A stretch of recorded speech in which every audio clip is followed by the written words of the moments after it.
Помина уште една годишнина од обидот за атентат врз поранешниот претседател Киро Глигоров, односно 24 години поточно кога на 3 септември 1995 година врз неговото службено возило беа активирани 20 кг експлозив.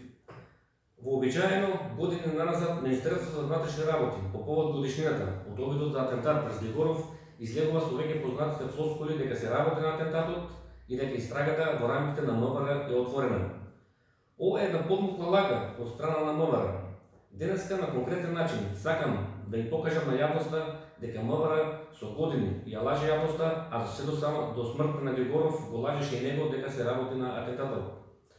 Ова е интерен документ, телеграма на Министерството за внатрешни работи со која се известува сите организациони единици на службата за државна безбедност дека штабот и оперативната акција автомобил во рамките на МВР повеќе не постојат.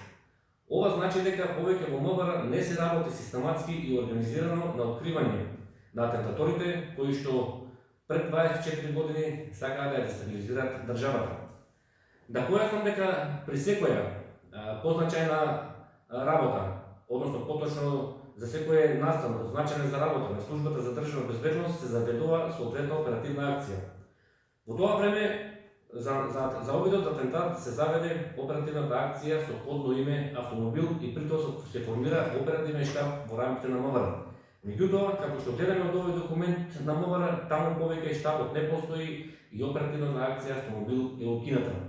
Од тука сега значи останува да се надеваме на случајноста, некој случајно да го открие атентаторот, бидејќи веќе во МВР не се работи систематски и организирано на откривање на атентаторот.